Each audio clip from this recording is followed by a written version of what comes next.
Baik, acara kedua yakni pembacaan ayat suci Al-Quran yang akan dilantunkan oleh Kak Helmi dan Kak Ina. Waktu dan tempat kami persilahkan. Bismillahirrahmanirrahim. Assalamualaikum warahmatullahi wabarakatuh. Auzubillahiminasyaitonirrajim. Bismillahirrahmanirrahim. Wa nunazzilu minal Qur'ani ma huwa shifaa'un wa rahmatul lil mu'minina wa la yaziduz zalimina illa khasyara. Shadaqallahul azim. Aku berlindung kepada Allah dari godaan syaitan yang terkutuk dengan menyebut nama Allah yang Maha Pengasih lagi Maha Penyayang. Dan diturunkan dari Al-Quran sesuatu yang menjadi penawar dan rahmat bagi orang yang beriman. Sedangkan bagi orang yang zalim, Al-Quran itu hanya akan menambah kerugian. Maha benar Allah dengan segala firman-Nya. Wassalamualaikum warahmatullahi wabarakatuh.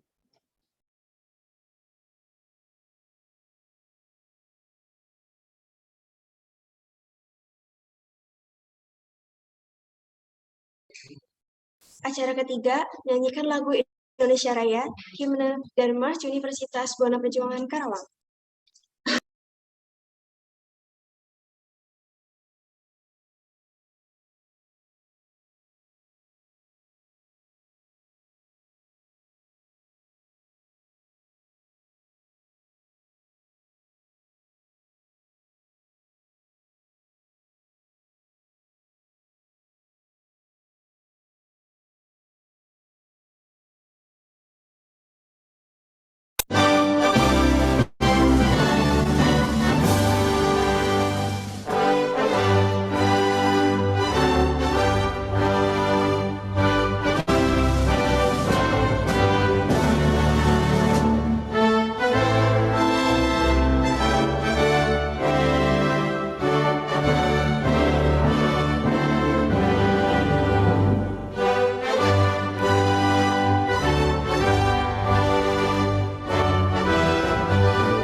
harapan mulia demi masa depan bangsa Indonesia Jaya.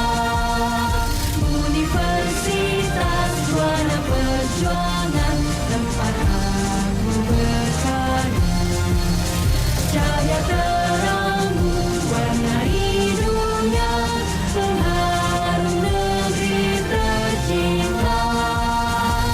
Raihlah ilmu, terangi dunia, curahkan segala harapan mulia demi masa depan bangsa Indonesia Jaya.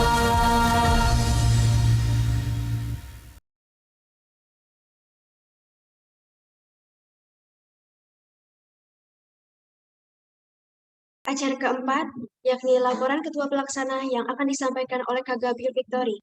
Kepada beliau, waktu dan tempat kami persilahkan.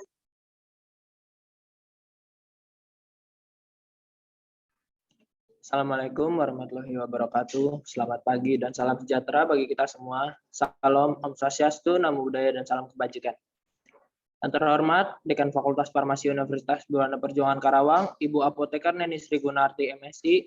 Yang terhormat, Ketua Koordinator Prodi Fakultas Farmasi Universitas Buana Perjuangan Karawang, Ibu Apoteker Anggun Harikusumawati, MSI. Yang terhormat, perwakilan mahasiswa Fakultas Farmasi Universitas Buana Perjuangan Karawang, Ibu Apoteker Lina Aliani Mardiana, SSI M-Farm.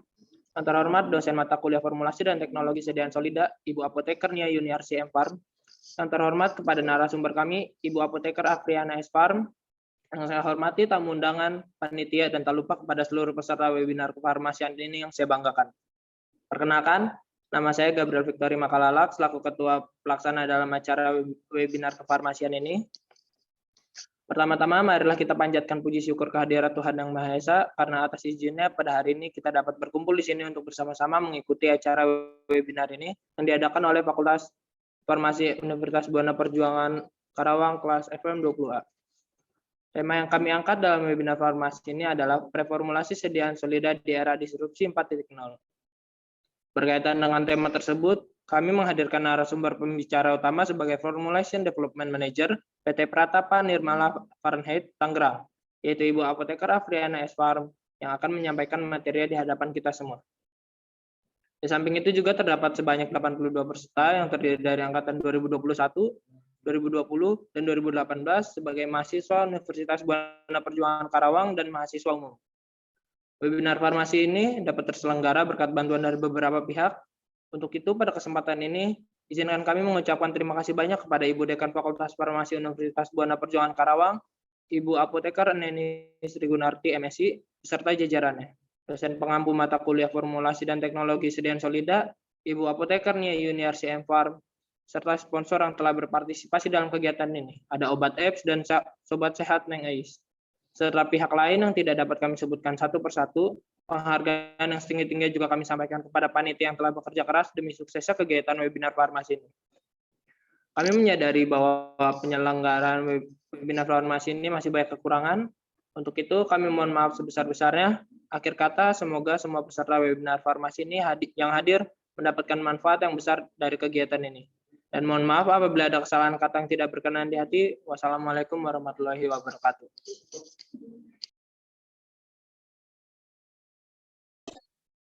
Terima kasih kepada Kak Gabriel yang telah memberikan laporan. Selanjutnya, sambutan yang akan disampaikan oleh dosen mata kuliah formulasi dan teknologi sediaan solida, Ibu Apoteker Nia Yuniarsi M-Farm. Kepada beliau, waktu dan tempat kami persilahkan.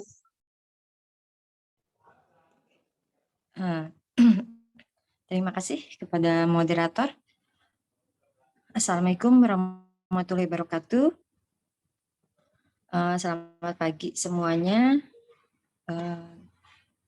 Pertama-tama saya mengucapkan terima kasih banyak kepada Ibu Dekan, Ibu Neni Sri Gunarti beserta jajarannya dari Fakultas Farmasi UBP Karawang telah memberikan kesempatan kepada mahasiswa kelas A tahun angkatan 2000 yang memberikan kesempatannya untuk mengembangkan diri mengelola kegiatan webinar ini gitu untuk menunjang mata kuliah formulasi dan teknologi sediaan Solida gitu. Juga saya juga mengucapkan terima kasih kepada narasumber Ibu Apoteker Afriana Gultom, SFAM. Beliau adalah teman kuliah ya, teman kuliah waktu dulu. Kebetulan pada saat kita bicara di grup, oh iya, dan kalian meminta kira-kira siapa ya. Nah, pas lagi ngebahas ternyata oh iya keingetan gitu. Terima kasih sudah menyempatkan waktunya berbagi ilmu kepada adik-adik mahasiswa dari Fakultas Farmasi UBP Karawang. Karena jarangnya kita dapat untuk yang bagian R&D ini. Jadi mudah-mudahan nanti teman-teman semuanya, adik-adik semuanya ini bisa mengembangkan, bisa di luar dari teori di kampus, bisa mengetahui gambarannya itu bagaimana. Tuh. Kegiatan ini untuk menunjang dari mata kuliah formasi teknologi sediaan Solida, jadi diharapkan semua yang terutama untuk angkatan 20 bisa mengikuti kegiatan ini dengan baik. Untuk yang 21 atau misalnya yang 21 nanti juga akan pasti akan ketemu, dan untuk yang angkatan 18 mudah-mudahan ini bermanfaat pada saat nanti kalian sudah selesai mengikuti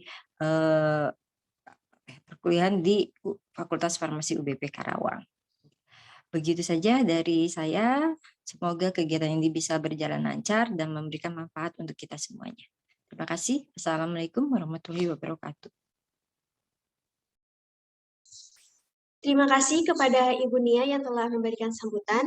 Selanjutnya yaitu sambutan yang akan disampaikan oleh Dekan Fakultas Farmasi Universitas Buana Perjuangan Karawang, Ibu Apoteker Neni Srigunarti MSI. Kepada beliau, waktu dan tempat kami persilahkan. Bismillahirrahmanirrahim. Assalamualaikum warahmatullahi wabarakatuh. Ya. Alhamdulillah beramin. Assalatu wassalamu ala asrofil anbiya'i wal mursalin wa ala alihi washabihi ajmain, amma ba'du.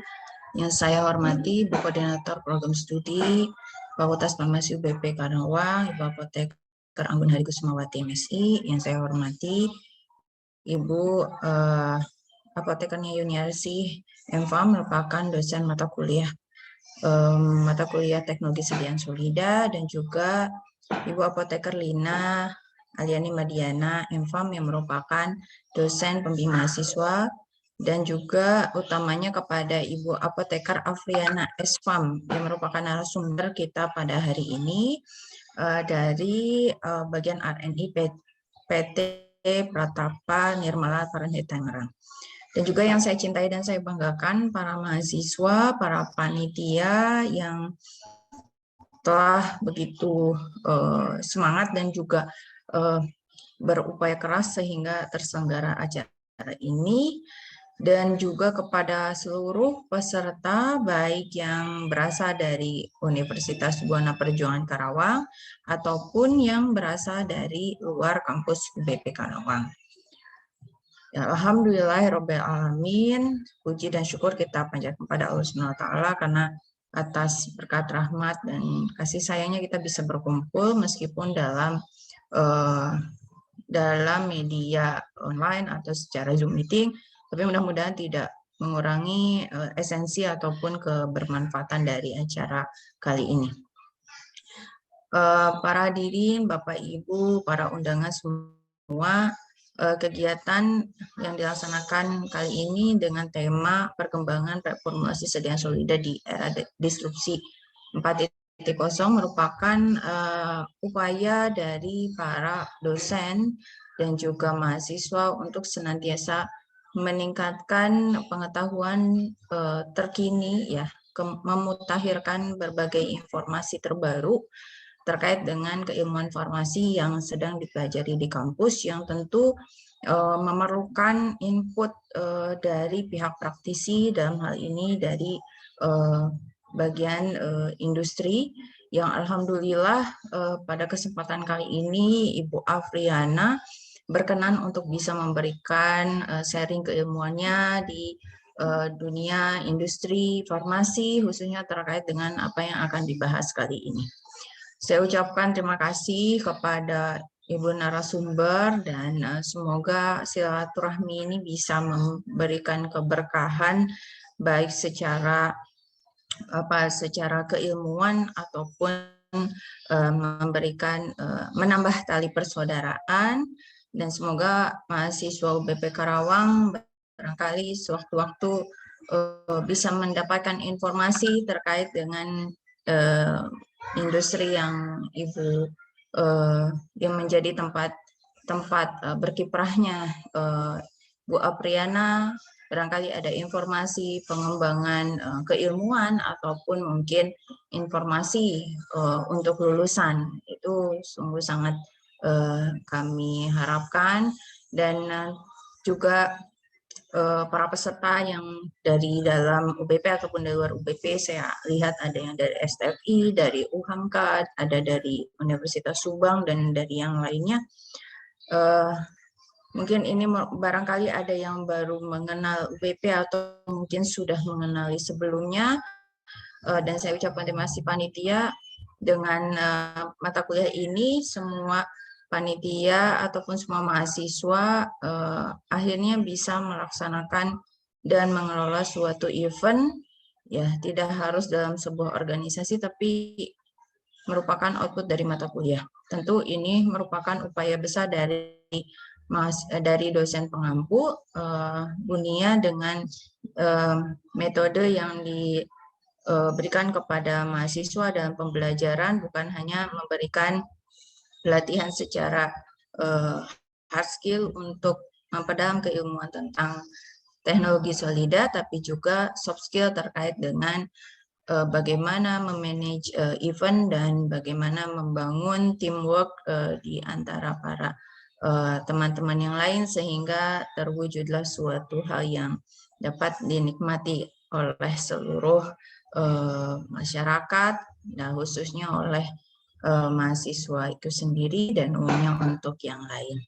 Ya, mungkin tidak banyak bisa saya sampaikan. Intinya saya ucapkan terima kasih dan semoga acara ini bisa berlangsung dengan lancar dan mendapatkan hasil yang diharapkan. Terima kasih kepada pihak-pihak ataupun sponsorship yang telah berkontribusi untuk mensukseskan acara ini. Semoga menjadi pengalaman yang tidak terlupakan oleh para mahasiswa ketika sudah menjadi sarjana farmasi, bahwa kita sudah memiliki kemampuan untuk mampu membangun suatu tim, dan tentu itu menjadi bekal soft skill yang akan sangat berguna di masa depan nanti. Itu saja yang bisa saya sampaikan. Terima kasih. Kurang lebihnya mohon maaf. Billahi taufiq wal hidayah. Wassalamualaikum warahmatullahi wabarakatuh.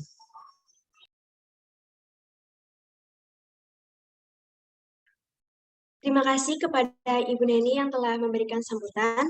Selanjutnya akan diadakan sesi foto bersama terlebih dahulu. Kepada para peserta, diharapkan menyalakan kamera. Untuk kakak dokumentasi, silakan untuk mengambil dokumentasi dalam hitungan. 1, 2, 3. Untuk slide kedua, 1, 2, 3. Dan untuk slide ketiga, 1, 2, 3. Dan slide terakhir, 1, 2, 3.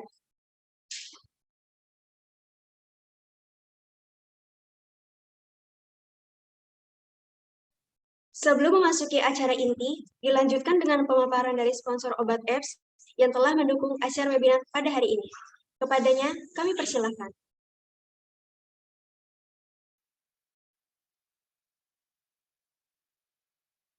Halo, mahasiswa farmasi Indonesia, sudah pakai aplikasi obat EPS belum? Aplikasi belajar farmasi nomor 1 di Indonesia. Buat belajar farmasi lebih asik dan seru. Yuk cobain 5 fitur super keren yang ada di Obat Apps. Fitur pertama, jenjang pendidikan dan persiapan ujian. Di Obat Apps, semua jenjang pendidikan farmasi mulai dari SMK, D3, S1 Farmasi, dan profesi apoteker punya kurikulum terstandar dan materi tersendiri. Bahkan, memfasilitasi kamu untuk persiapan ujian UKAI, UKTTK, hingga masuk apoteker, dijamin deh lulus. Fitur kedua, Journey Belajar Farmasi Lengkap. Belajar farmasi lebih menarik dan lengkap karena ribuan video materi yang tersedia dilengkapi dengan ribuan evaluasi kuis dan latihan soal hingga pembahasan soal. Juga tersedia ribuan soal ujian farmasi dari semua jenjang pendidikan yang telah dibedah oleh super mentor dengan lengkap beserta tips dan trik pengerjaannya. Yakin deh, kamu bakalan paham karena semua kontennya telah disupervisi oleh ahlinya. Fitur ketiga, live teaching. Belajar farmasi kapanpun dan dimanapun, dipandu oleh super mentor, dosen, hingga praktisi melalui live teaching. Gak hanya mengasah hard skill, tersedia puluhan tema soft skill seperti Pharmapreneur, communication, hingga career. Kamu semakin mantap bersaing di era global. Fitur keempat, try out dan kuis mingguan.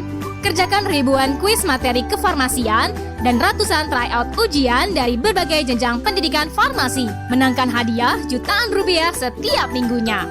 Fitur kelima, buku digital.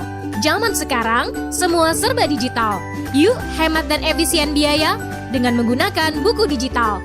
Tersedia ratusan buku digital farmasi yang bisa kamu jadikan referensi dan belajar. Lebih mudah, terjangkau, dan lengkap pastinya. Ayo download dan install sekarang juga aplikasi Obat Apps di gadget kamu dan jadi bagian dari revolusi pendidikan farmasi Indonesia. Obat Apps tersedia di Play Store dan App Store.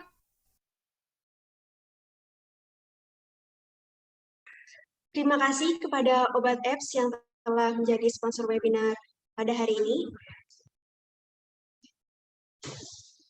Acara kelima yakni memasuki acara inti, yaitu pemaparan materi oleh Ibu Apoteker Afriana S.Farm, serta sesi tanya jawab yang akan dipandu oleh moderator, yaitu Kak Daila. Kepada moderator, waktu dan tempat kami persilahkan. Terima kasih banyak MC. Bismillahirrahmanirrahim. Assalamualaikum warahmatullahi wabarakatuh. Shalom, Om Swastiastu, Namo Buddhaya, salam kebajikan, salam sejahtera untuk kita semua. Sebelumnya, izinkan saya untuk memperkenalkan diri saya. Saya Daila Ardesina Pondini, selaku moderator pada kegiatan webinar kefarmasian dengan tema Perkembangan Reformulasi Sediaan Solida di Era Disrupsi 4.0 yang diselenggarakan oleh Farmasi Universitas Muhammadiyah Perjuangan Karawang tahun 2020. Dalam dunia kefarmasian tidak akan lepas dengan teknologi dan mesin untuk mempermudah kerja manusia dan meningkatkan kualitas hasil produk, maka kita harus selaras dengan perkembangan kemajuan teknologi. Pada webinar kefarmasian kali ini bersama narasumber Ibu Apoteker Afriana S.Farm sebagai Formulation Development Manager PT Pratama Nirmala Fahrenheit. Halo Ibu, apakah sudah di room meeting? Iya, sudah Mbak. Alhamdulillah. Apa kabar Ibu? Baik, Mbak. Alhamdulillah, semoga sehat dan bahagia selalu. Amin ya rabbal alamin. Mohon izin ya Ibu sebelumnya untuk membacakan CV Ibu terlebih dahulu. Baik.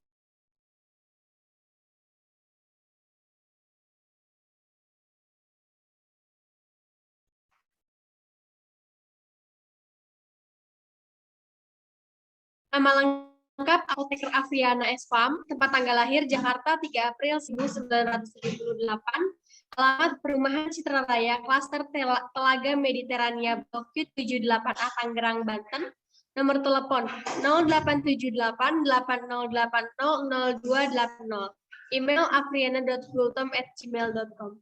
Pendidikan formal, profesi apoteker di Universitas Gadjah Mada 2004 sampai 2005, S1 Farmasi di Universitas Gadjah Mada 2000 sampai 2004, D3 Farmasi jurusan Distribusi dan Pemasaran Universitas Indonesia 1996 sampai 1999, SMF IKIPA Jakarta 1993 sampai 1996, SMPN 121 Jakarta 1990 sampai 1993, SDN 05 Sukapura Jakarta 1984 sampai 1990. Tulisan ilmiah, pengaruh peningkatan kadar polisakarida pada batang jamur shiitake dengan penambahan 1 mmol JNSO4 dan variasi konsentrasi vitamin B1, serta uji imunomodulator pada sel makrobak pencit, dan seterusnya. Pengalaman kerja, Oktober 2015 sampai dengan sekarang, Formulation Development Manager PT Pratapa Nirma Fahrenheit Tangerang, November 2014 sampai Oktober 2015, Formulation Development Manager PT Dexa Medica Cikarang, Februari 2012 sampai November 2014, Formulation Development Section Head PT Soho Global Health Jakarta, dan seterusnya. Seminar dan training, September 2019, September Biosimilar Product Quality Assurance in Biopharmaceutical Manufacturing penyelenggara ISPE Jakarta bersertifikat, Agustus 2018, training uji klinik herbal dan suplemen Fakultas Kedokteran Universitas Indonesia bersertifikat, 7 sampai 12 Mei 2018, training coating school penyelenggara Colfront Shanghai Cina bersertifikat, dan seterusnya. Wah, sangat hebat sekali ya Ibu Apoteker Afriana S.Farm ini. Selamat datang di webinar kefarmasian kelas kami, Ibu. Oke, terima kasih. Ya, baik Ibu, sebelum pematerian dimulai, izinkan saya untuk memberitahukan bahwa pematerian akan berlangsung selama 45 menit, dilanjutkan dengan sesi tanya jawab selama 15 menit. Langsung saja memasuki materi yang akan disampaikan oleh narasumber hebat, Ibu Apoteker Afriana Sarjana Farmasi, dalam webinar kefarmasian tahun 2020 dengan tema Perkembangan Reformulasi Sediaan Solida di Era Disrupsi 4.0. Kepada yang terhormat Ibu Apoteker Afriana S.Farm, dipersilahkan. Oke, terima kasih. Saya panggil Mbak aja ya, Mbak Moderator, untuk waktu dan kesempatannya. Mungkin nanti untuk materi yang akan saya sampaikan, saya share screen dari tempat saya aja ya, supaya lebih gampang untuk saya mengontrolnya. Sebelumnya saya ingin menyampaikan yang saya hormati, Ibu Dekan Fakultas Farmasi Universitas Buana Perjuangan Karawang, Ibu Apoteker Neni Sri Gunarti, MSI, kemudian juga Ibu Dosen Teknologi Sediaan Solida, Apoteker Nia Yuniarsi M.Farm, dan teman-teman mahasiswa sekalian. Terima kasih untuk waktu yang diberikan dan kesempatan yang diberikan kepada saya untuk berbagi pengalaman yang semoga bisa bermanfaat untuk teman-teman mahasiswa yang mengikuti seminar ini. Materi yang saya sampaikan sebenarnya tidak berat ya, karena memang dari panitia menyampaikan ke saya, ini untuk mahasiswa semester 4 sampai dengan semester 6, ya barangkali ada teman-teman dari praktisi atau profesional yang bergabung di sini, ya mohon maaf jika materi yang saya siapkan juga masih awam. Kemudian topik seminar yang kita bahas hari ini adalah perkembangan reformulasi sediaan solida di era disrupsi 4.0.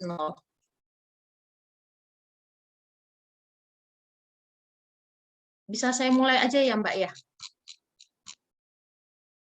Ya, Ibu bisa langsung dimulai saja.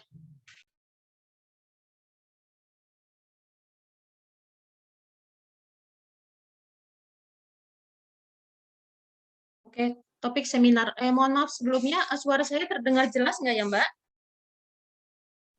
Sudah, Ibu sudah terdengar dengan jelas. Oke. Topik kita hari ini adalah reformulasi sediaan solida di era disrupsi 4.0. Apa sih reformulasi? Itu pertama yang perlu kita ketahui dulu. Mungkin teman-teman mahasiswa di sini juga sudah pernah dengar lah ya istilah preformulasi. Preformulasi itu adalah tahapan awal dari rangkaian proses pembuatan sediaan solida, yang pusatnya adalah kita mempelajari sifat fisika kimia dari zat aktif, yang nanti akan menentukan bentuk sediaan yang akan kita buat, karena nanti sifat fisika kimia dari zat aktif itu bisa mempengaruhi kestabilan, keamanan, efikasi, dan penampilan dari obat. Fokus penting dalam preformulasi, ini ada 7 yang saya coba buat. Pertama adalah sifat fisik dan karakteristik zat aktif, kedua adalah kelarutan zat aktif, ketiga bentuk kristal atau polimorfisme zat aktif, yang keempat higroskopisitas zat aktif, yang kelima ukuran partikel zat aktif, yang keenam pengaruh suhu terhadap zat aktif, yang ketujuh sifat alir zat aktif.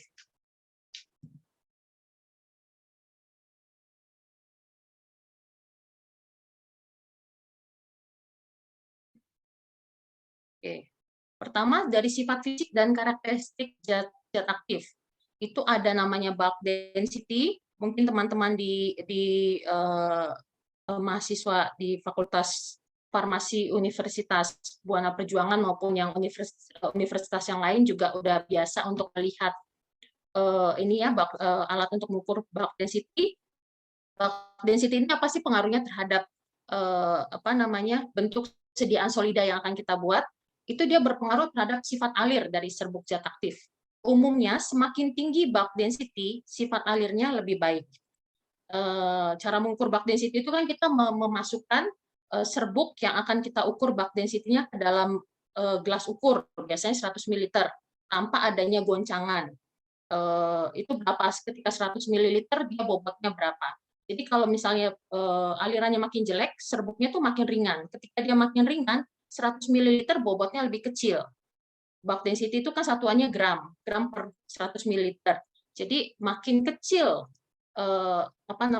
bulk density-nya, semakin kecil bulk density-nya, itu makin jelek sifat alirnya. Tapi makin tinggi bulk density-nya, sifat alir dari sediaannya akan lebih baik. Sifat alir pengaruhnya apa sih ke dalam bentuk sediaan? Itu nanti akan berpengaruh terhadap proses. Misalnya kita cetak jadi tablet, alirannya tabletnya akan lebih baik, variasi bobotnya akan lebih baik, atau misalnya untuk kapsul juga begitu. Yang kedua adalah ukuran partikel. Ukuran partikel, makin kecil ukuran partikel, itu makin besar luas permukaan partikelnya. Makin besar luas permukaan partikelnya, makin mudah untuk partikel tersebut larut atau kontak dengan pelarut. Yang ketiga adalah sifat alir. Sifat alir, mungkin teman-teman dari farmasi juga sudah familiar dengan bentuk ini. Ini namanya sudut diam. Jadi serbuknya itu serbuk dari zat aktif, bisa zat aktif, bisa juga zat aktif sudah ditambahkan dengan zat tambahan, itu dialirkan ke suatu alat, nanti dia bentuk sudut diamnya itu seperti apa. Makin kecil sudutnya ini, makin kecil sudutnya ini, flow-nya makin bagus, alirannya makin bagus. Tapi makin besar sudutnya, flow-nya makin bagus. Nah, ini kita lakukan ketika kita reformulasi. Sebelum kita melakukan memformulasikan akan menjadi bentuk sediaan apa, gitu ya. Berikutnya adalah kelarutan dari zat aktif. Untuk obat bisa terdisolusi, dia harus larut dulu. Jadi obat mesti larut dulu, dia terdisolusi baik, bioavailabilitasnya di dalam tubuh akan baik. Teman-teman barangkali pernah melihat ini pembagian obat-obat yang ada di dunia, itu saat ini dibagi menjadi 4 kelas, namanya Biopharmaceutical Classification System. Jadi semua obat itu dibagi menjadi 4 kelas. Kelas pertama adalah kelas obat yang memiliki kelarutan tinggi. Kelarutan tinggi dan permeabilitasnya tinggi. Kalau kelarutan sudah familiar lah ya, kelarutan adalah serbuknya dilarutin di air gitu. Kalau dia mudah larut, dia namanya solubilitasnya tinggi.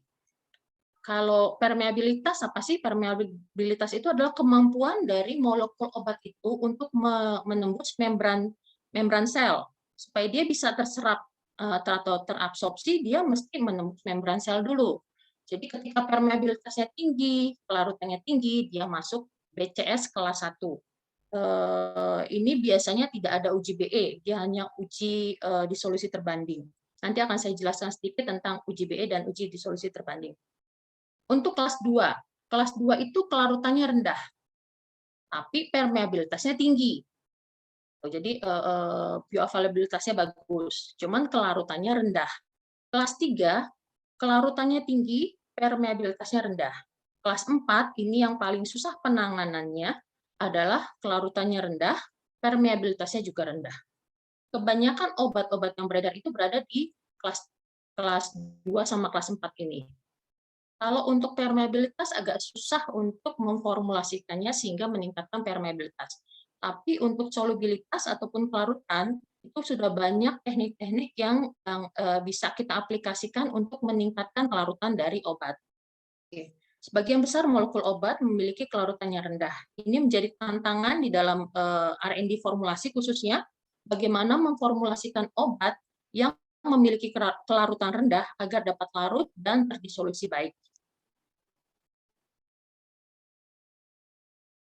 Oke, tadi salah satu faktor lagi dalam preformulasi kita harus melihat bentuk kristal atau polimorfisme dari zat aktif. Ada dua, ada yang amorf, ada yang kristalin.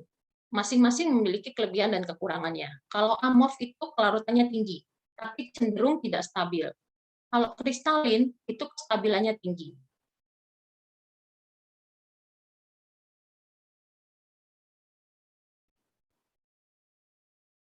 Oke. Bentuk zat aktif apakah amorf atau kristal itu menjadi hal yang penting dalam preformulasi.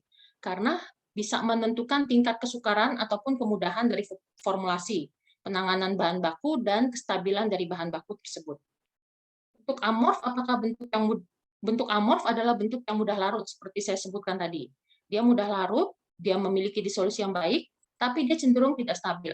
Kalau mungkin nanti teman-teman mahasiswa melihat struktur dari bentuk yang amorf, dia itu molekulnya susunannya tidak seragam gitu, beda-beda. Jadi cenderung dia tidak stabil, dia cenderung untuk kembali ke bentuk stabilnya. Nah, ini bisa mempengaruhi kestabilan dari obat selama masa simpan. Bentuk kristalin itu banyak yang lebih sukar larut, namun dia cenderung stabil. Kalau melihat bentuk dari kristalin itu biasanya susunan molekulnya itu seragam, jadi ikatannya lebih kencang, dia stabil. Nah, sebagian besar obat yang beredar di pasaran itu bentuknya kristalin karena memang dia lebih stabil. Oke. Higroskopisitas zat aktif ini juga harus kita pelajari ketika tahap preformulasi. Apakah zat aktif yang akan kita kembangkan ini higroskopis atau tidak? Ketika di higroskopis, ada penanganan khusus yang harus kita lakukan. Ada eksipien khusus yang mesti kita tambahkan untuk menjaga kestabilan obat tersebut selama masa simpan. Atau bisa jadi kita memerlukan ruang produksi khusus yang memiliki kelembapan rendah atau relative humidity yang rendah atau terkontrol. Misalnya di bawah 40% gitu. Jadi perlu fasilitas khusus untuk penanganan zat aktif yang higroskopis. Ini biasanya kalau yang zat aktif yang higroskopis itu herbal, itu lebih sebagian besar itu higroskopis. Pengaruh suhu pada zat aktif. Dalam preformulasi, kita kan mempelajari zat aktifnya, sifat fisika kimianya. Itu kita juga mesti tahu titik leburnya atau melting point-nya tuh berapa sih, tinggi apa rendah. Kalau misalnya tinggi berarti dia aman untuk diberikan panas. Misalnya kita memilih teknik granulasi basah yang ada pengeringan di situ, yang ada mungkin suhunya bisa 50 sampai 60 derajat Celcius untuk pengeringannya, itu aman untuk digunakan. Atau kita memilih teknik formulasi yang memakai panas lebih tinggi, itu aman untuk sediaan zat aktif yang titik leburnya tinggi. Titik beku juga penting untuk kita pertimbangkan. Misalnya dia titik leburnya rendah, titik leburnya rendah, berarti kan dia tidak bisa untuk digunakan teknik yang memakai suhu tinggi. Kalau begitu kita pakai teknik yang pakai suhu rendah, misalnya pengembangan produk yang suhu rendah itu liofilisasi. Liofilisasi itu kita membekukan, sebenarnya ini perlu waktu khusus untuk membahas itu, tapi sekilas saya berikan review. Kalau liofilisasi itu kita melarutkan zat aktif dengan suatu pelarut, kemudian kita bekukan pada suhu minus. Minusnya tergantung dari si titik beku atau eutectic point dari si bahan aktif. Kita bekukan, kemudian dari kita bekukan itu misalnya minus 40, kita naikkan suhunya. Itu kita langsung sublimasi, jadi dibekukan bentuk padat, kita sublimasi. Sublimasi itu kan dari padat jadi gas ya. Kita sublimasi, kita naikkan suhunya, tapi suhunya naiknya paling hanya sekitar 20-30 derajat Celcius, which is nggak terlalu tinggi untuk zat aktif yang tidak tahan pemanasan. Gitu. Nanti dia akan memadat lagi, bentuknya sudah berubah, tapi tidak diperlukan suhu yang tinggi. Jadi pengaruh suhu terhadap zat aktif ini menjadi faktor penting yang harus kita pertimbangkan ketika kita melakukan reformulasi obat. Oke, perkembangan sediaan solida di era disrupsi 4.0. Sediaan solida mungkin teman-teman juga sudah familiar dengan berbagai bentuk sediaan solida. Yang paling sering mungkin tablet. Tablet itu ada berbagai macam. Ada tablet tidak bersalut, ada tablet bersalut. Tablet tidak bersalut artinya tablet inti aja, yang mungkin contohnya kayak paracetamol gitu ya. Kebanyakan paracetamol itu tidak bersalut. Tablet salut selaput atau salut film itu biasanya tablet kita salut karena mungkin bisa jadi untuk melindungi tablet tersebut terhadap kelembapan, untuk yang bahan-bahan yang higroskopis itu bisa disalut dengan film atau selaput, atau untuk menutupi rasa pahitnya, atau untuk estetika, ataupun untuk buat penanda bagi perusahaan, oh warnanya ini atau mau dikasih tulisan ini, itu biasanya di salut selaput. Ada juga tablet salut enterik. Ini kalau salut enterik ya lepasnya tunda, jadi dia lepasnya nggak di lambung.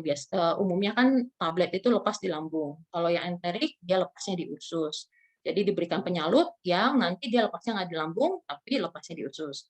Tablet lepas lambat itu untuk tablet yang misalnya pelepasannya kita ingin 12 jam atau 24 jam atau bahkan 1 minggu atau apa gitu ya, kita kasih matriksnya. Yang kedua adalah kapsul. Kapsul itu ada kapsul keras atau hard kapsul dan soft kapsul atau kapsul lunak. Kapsul keras mungkin teman-teman familiar dengan ya banyak lah ya, misalnya amoksisilin atau chloramphenicol gitu ya.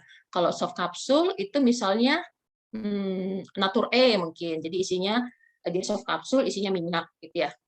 Injeksi kering itu ada yang langsung direct filling, artinya kita beli dari supplier itu bentuknya sudah serbuk gitu ya, nanti di filling ke dalam vial kecil-kecil gitu, misalnya segram gitu ya.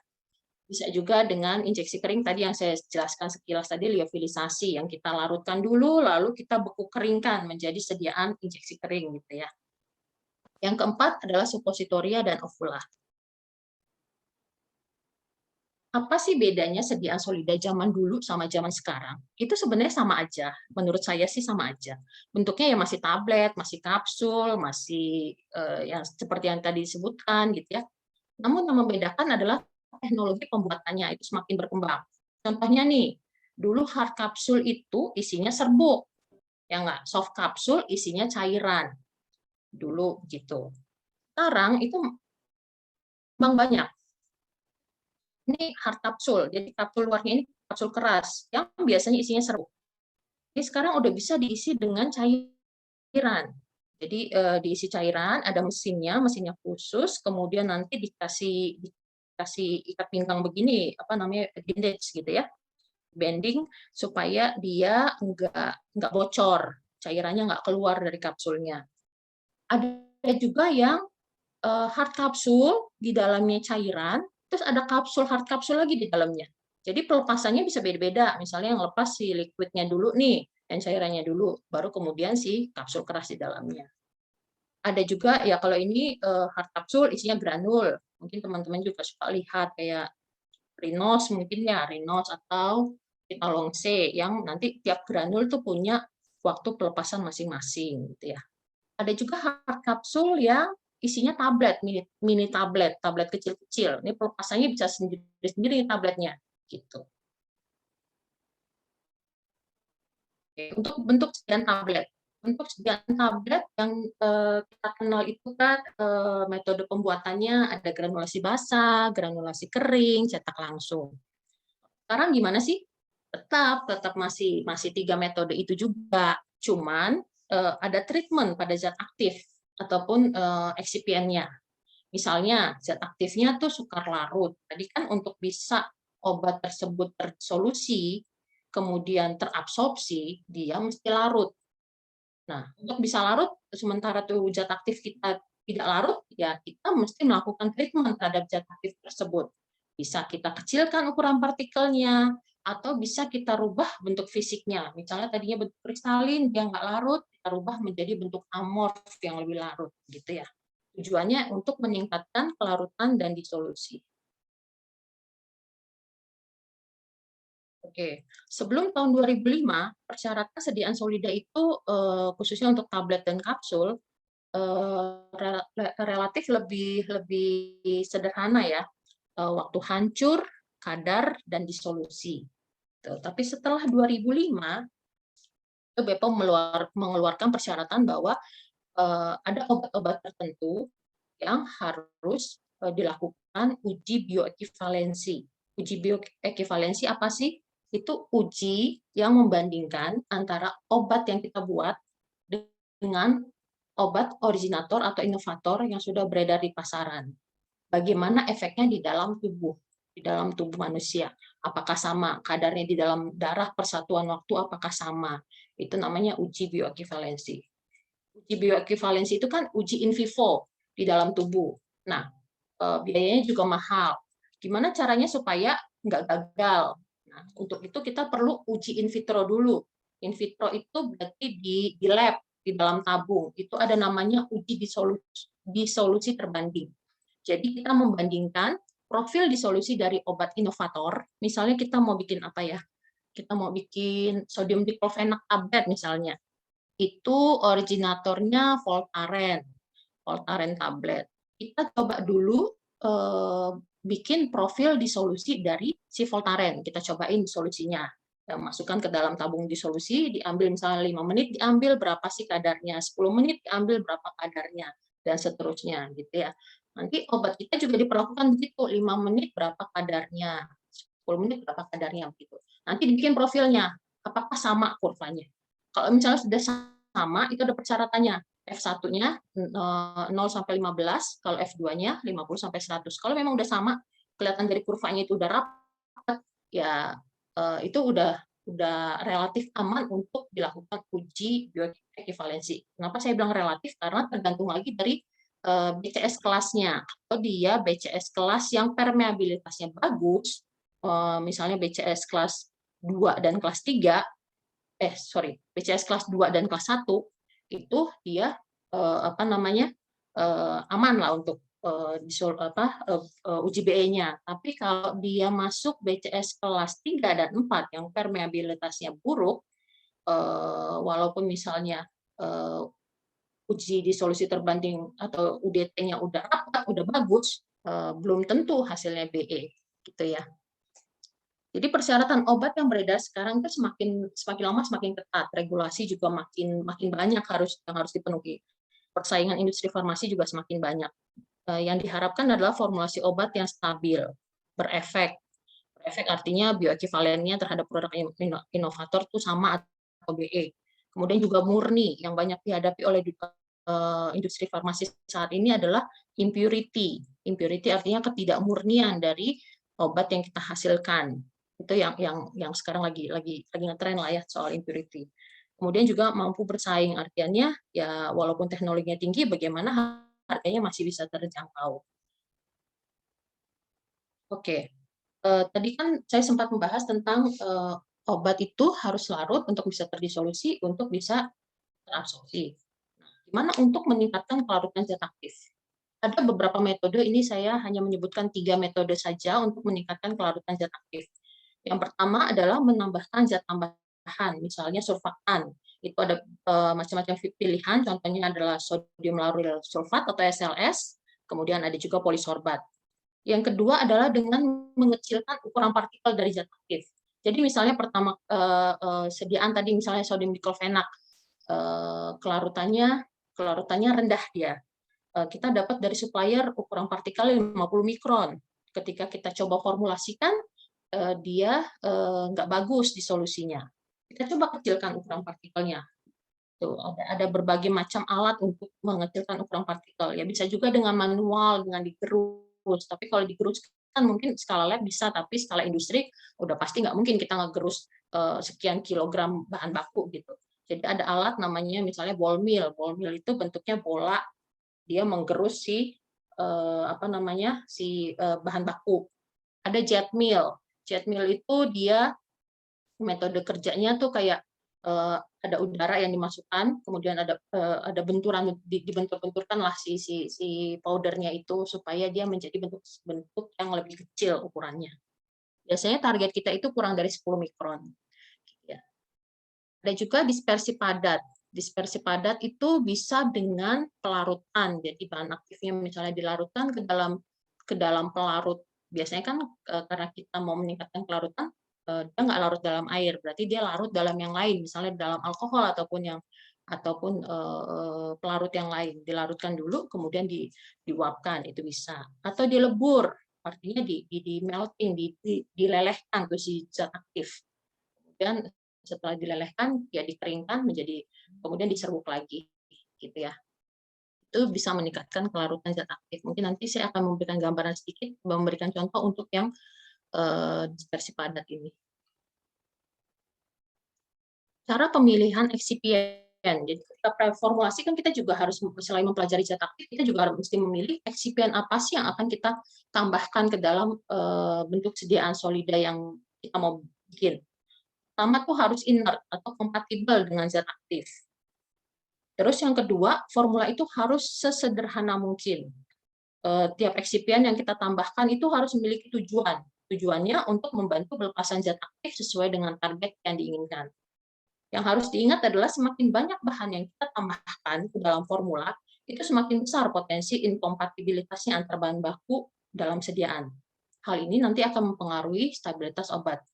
Jadi jangan demi formula itu kelihatannya ngejelimet, kita nambahin misalnya pengikatnya, aku mau pakai 2, mau pakai 3, padahal sebenarnya 1 aja cukup, mungkin mainin konsentrasinya aja gitu ya. Jadi sebisa mungkin bahan eksipien yang kita tambahkan ke dalam sediaan solida kita itu seminimal mungkin gitu, sesederhana mungkin. Yang ketiga, gunakan konsentrasi yang dipersyaratkan sesuai panduan. Kalau eksipien kita umumnya mengacu ke Handbook of Pharmaceutical Excipient. Bagaimana memilih tadi eksipien yang digunakan untuk produk solida dengan zat aktif tertentu. Itu bisa kita browsing.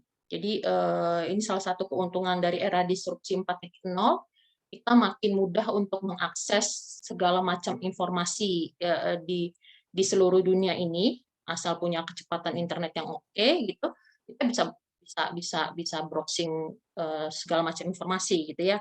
Itu bisa lihat eksipien, pertama tadi kan kita mostly industri farmasi di Indonesia ini, selain yang PMA ya, untuk yang lokal company biasanya itu mengembangkan obat yang me-to produk, artinya obat kopi, kita mengkopi dari si inovator. Ketika kita mengkopi si inovator, kita berusaha untuk bikin semirip mungkin dengan inovator, karena nanti ada uji BE, ada uji di solusi terbanding. Kalau kita nggak bikin mirip seperti inovator, ya BE-nya akan fail gitu. Jadi gimana caranya supaya mirip sama inovator? Ya bentuknya, dimensinya, apa segala macam disamain. Terus eksipiennya sebisa mungkin sama. Gimana kita bisa tahu tuh si originator pakai apa? Itu bisa browsing. Gitu ya. Itu ada kita bisa cari di summary of product characteristic. Misalnya tadi contoh saya kan sodium diclofenac misalnya. Originatornya itu Voltaren. Kita cari aja Voltaren, SMC gitu kan, SMPC gitu kan, summary product characteristic. Dia akan kasih tahu tuh pakai apa aja eksipiennya, tapi memang dia tidak menyebutkan jumlahnya pakai apa. Misalnya dia pakai sodium starch glycolate sebagai penghancur, tapi dia nggak sebutkan dia pakai berapa miligram per tablet. Nah, untuk itu nanti kita mengacu ke Handbook of Excipient. Kita pakai kisaran yang dikasih sama si Handbook of Excipient gitu ya. Oke, ini saya coba kasih contoh preformulasi sampai formulasi, bahkan analisa awal untuk bentuk sediaan solida. ini saya kasih contoh yang BCS kelas 4 yang memang paling susah untuk diformulasi. Ya, karena tadi BCS kelas 4 itu solubilitasnya atau kelarutannya rendah, permeabilitasnya juga rendah. Nama zat aktif, mohon maaf saya tutupi karena memang konfidensial gitu ya.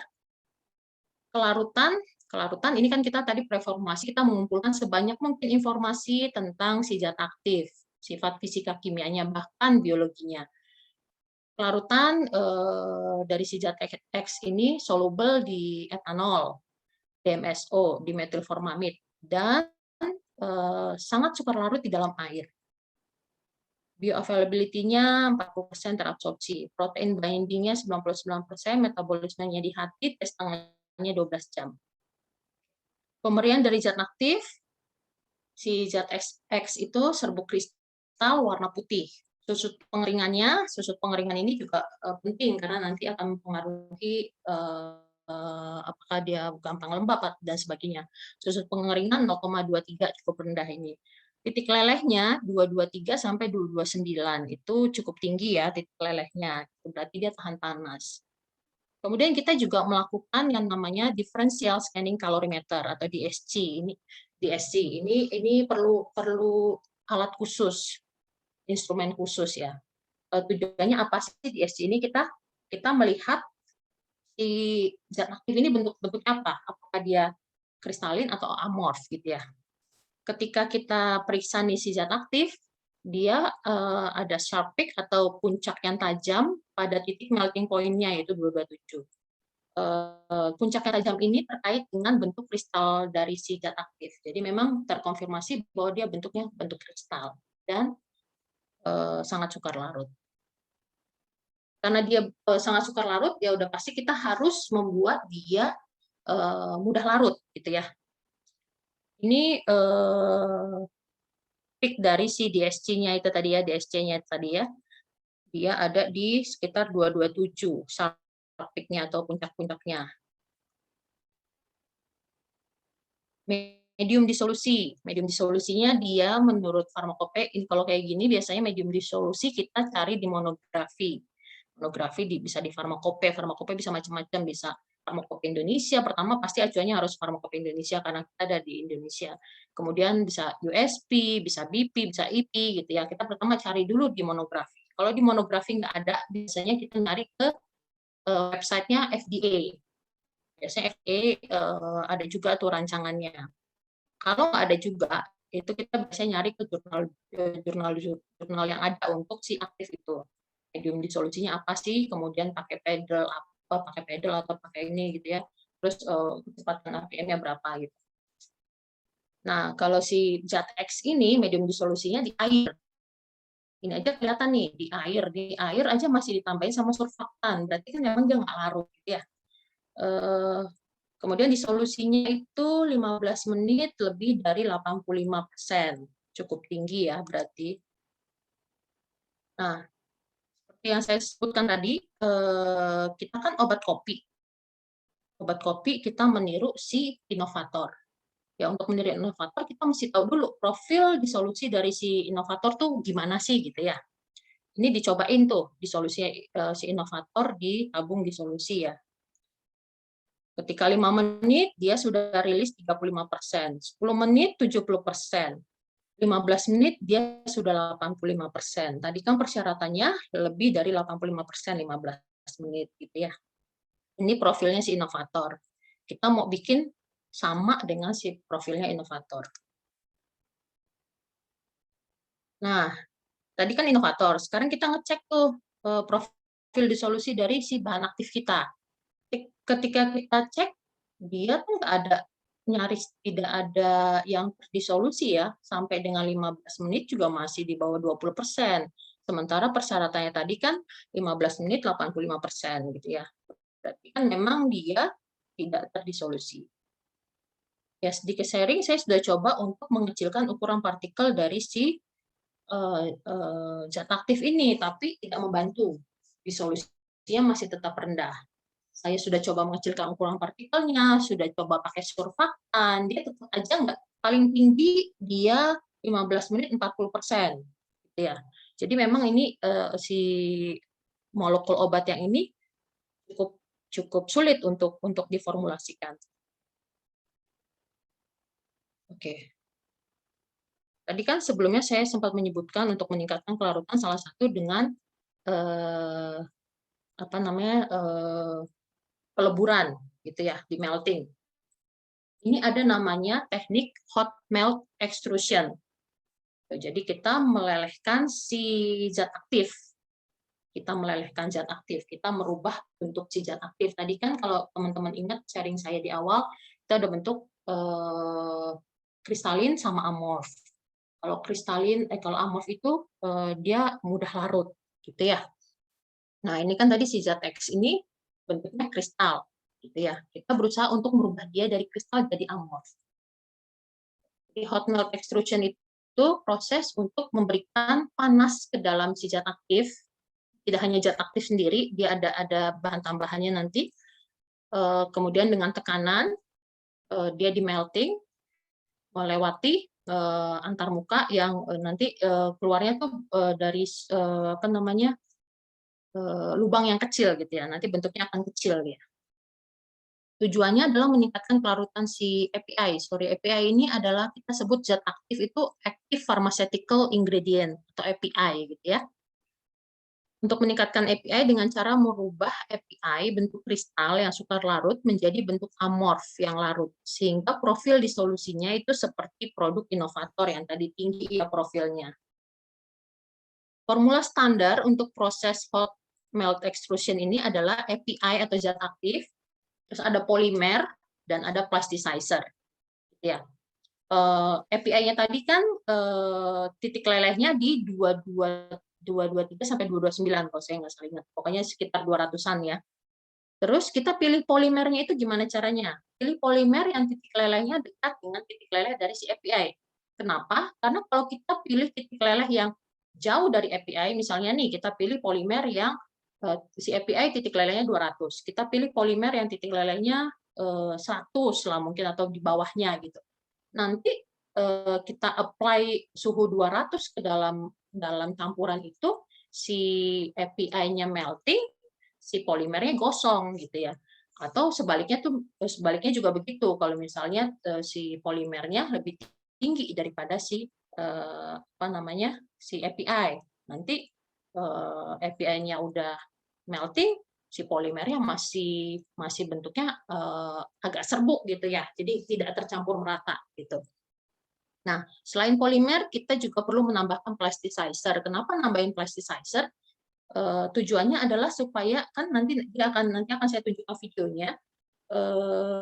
Dia akan melelehkan si API, si serbuk ini biar leleh gitu ya, biar dia meleleh.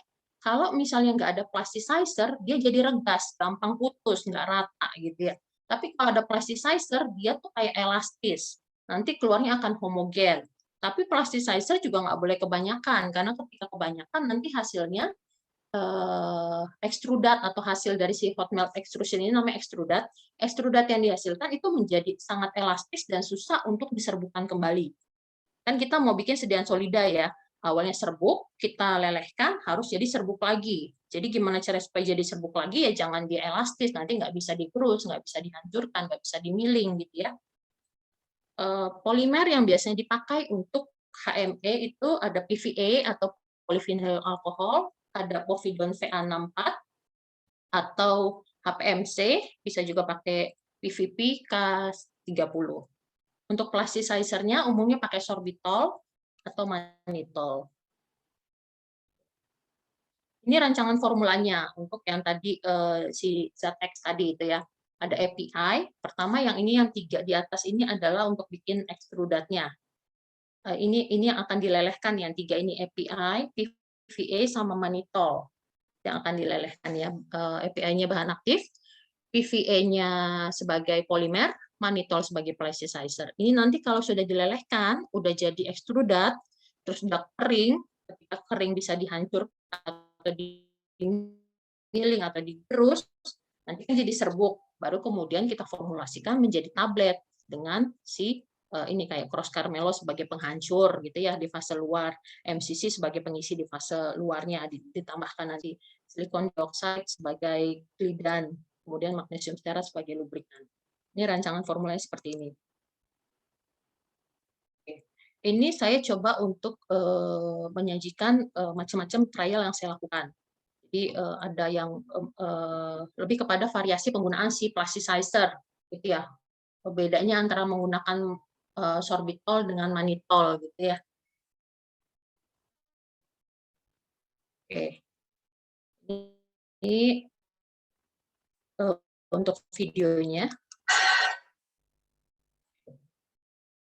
Serbuknya dimasukin di sini. Ini serbuknya masukin sini. Tadi yang tiga serbuk tadi API dicampur sama si polimer, mungkin dalam rancangan formulanya saya pakai PVA, kemudian plasticizer, tadi ada pakai manitol ataupun sorbitol. Ini 3 bahan dikotak dulu, dicampur dulu, masukin ke dalam hopper ini. Nah, di sini nanti ada screw, ada batangan screw gitu, yang dialiri panas. Panasnya tadi kan meltingnya sekitar 200. Jadi ya di sini dikasih panas 200. Nah, keluarnya seperti ini. Keluarnya tuh dia melewati conveyor. Kenapa mesti ada conveyornya? Supaya tadi kan panasnya sampai 200. Nggak mungkin langsung kita pegang. Gitu. Dengan adanya conveyor ini dia ada kesempatan untuk dingin. Ya. Nah ini adalah ekstrudatnya. Ini ekstrudatnya, bentuknya ya sudah melting gitu ya. Oke.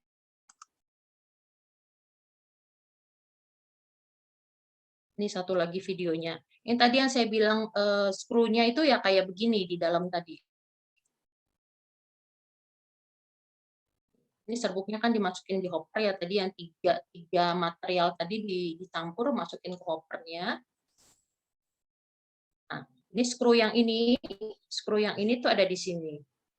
Nanti dia berputar, skrunya berputar. Skrunya untuk yang KME ada yang double, ada yang single gitu ya. Ini kebetulan pakai yang double. Nah, ini ekstrudatnya. Dia keluarnya tuh dari lubang yang kecil begini supaya mudah untuk nanti dimiling atau dihancurkan. Kalau dia keluarnya lembaran atau gede-gede kan agak susah ya.